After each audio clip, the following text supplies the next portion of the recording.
ও hello Zuckerberg ভাই, I am বসিরউদ্দি।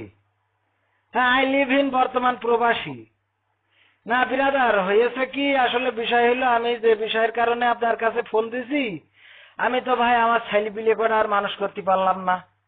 এই আপনার জন্যই তো আসলে ভাই, আমি তো ধরেন গরিব মানুষ, বিদেশে আইছি, ওই ছেলে পিলে করা মনে করলাম একটু মানুষ করি, ওদের একটু উপরের দিকে তুলে আমি একটু বুড়ো বয়সে সুখী শান্তিতে থাকবো।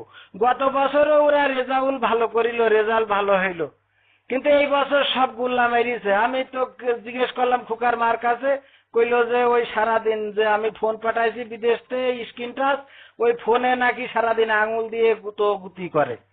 তো আমি কলাম এইটা করে কিসের জন্য, কইলে ওই ফেসবুক না কি বুক সেইটা চালাই। তো আমি শুনলাম এইটা নাকি আবার আপনি বানাইছেন। তা ভাই এই যে কি জিনিস বানাইছেন, এখন এই যে এর জন্যই একদম ছেলে বিলে বুড়ো বুড়ি কোনো জন মন কোনো বয়স টয়স লাগছে না, সবাই মিলে দেখছি এখন ওই ফোনের পরে সারাদিন আঙুল একবার উপর মুখো টানে একবার নিচে মুখো টানে। তাই এ কি একটা সমস্যা ভাই, এ কোনো শৃঙ্খলা নেই, সময় নেই, ওক্ত নেই। আগে দেখতাম যে মনে করেন এই যে আমরা বন্ধু বান্ধব একসাথে এখানে থাকি, ওই কাজ শেষ করিয়েতে গা গোসল ধুইয়ে নামাজ কালাম পড়তো, রান্না বান্না করিয়ে কুরআন হাদিস পড়তো একটু। তাই এখন তো এই কাজ ছেড়ে আসার পরেই মনে করেন যে কাজের মধ্যেও তো ফাঁক ফোক পালি আঙুল ঠেলা ঠেলি টানাটানি করে, আবার এই কাজ ছেড়ে এসি।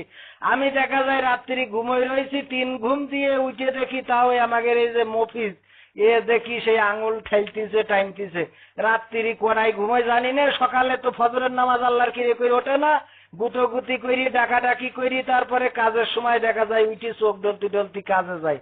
তো এ কি জিনিস ভাই আপনি বানাইছেন, এই খাওয়া নেই, ঘুম নেই, পড়া নেই, মাখা নেই, গোসল নেই, কিছু নেই, সারাদিন এই নিয়েই সবাই পড়ি থাকে। কি একটা ভাই, এর একটা শৃঙ্খলায় আসা দরকার ভাই, তা না হলে ছেলে বিলে তো সব নষ্ট হয়ে যাওয়া। শুনছি বিভিন্ন রকম এই খারাপ খারাপ ছবি নাকি এর মধ্যে আপলোড না কি লোড করে করিয়েতে এই ছেলে বিলে, তো আমি তো একটু লজ্জাও পাই এসব করে কি দেখি।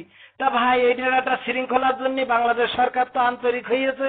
ওই যে আপনাদের সাথে 10 তারিখে সিঙ্গাপুরি আমাদের প্রতিমন্ত্রী তারানারা হালিম তো আইসিতে ওই যে আলোচনা করবে। তো আমি বলছিলাম কি ভাই, আপনি যদি ওই বাংলাদেশের যে কারেন্ট, ওই কারেন্টের মতো একটা ব্যবস্থা করতে পারতেন যে যাবে আসবে ফেসবুক, এরকম একটা লাইন হবে, তাহলে খুব ভালো হইতো। যে দেখা গেল যে চলে গেল, তো এখন ফেসবুকে লাইন নেই দেখে মনে করেন যে সবাই বই নিয়ে বসলো, পড়াশুনো করলো, কাজ যে করতেছে সে কাজ করলো। এখন দেখা গেল যখন আবার আপনি ওই কারেন্ট আসা মতো দিলেন, তখন আবার একটু দেখলো। যদি এরম করা যায় ভাই, তাহলে আমার এই মনে করেন বিদেশে থাকি গরিব মানুষ, দুটো খাইটি খুঁটে মনে করলাম ছেলে বিলে করা একটু পড়াশুনো করাই উপরের দিকে তুলবো। এত মানে আবার শুনছি ফেসবুকের মাধ্যমে নাকি কনে ফেরেন ফেরেন করিতে প্রেম প্রীতিও করতেছে। কি একটা ভাই একটা সমস্যা কোন দিন। তা ওই ভাই জুকারবার্গ ভাই, এখন বিষয় হইলো যে I don't know speaking English, এই জন্য তো সমস্যা। তা আপনি এই বাংলায় কলাম মনের দুঃখ, আপনি বুঝতে পারবেন প্রবাসীদের দুঃখ, ছেলেপিলের জন্যই সব করা। তা তারাই যদি একেবারে গুল্লাই যায়, তাই কেবা করি কি হবে ভাই। তাই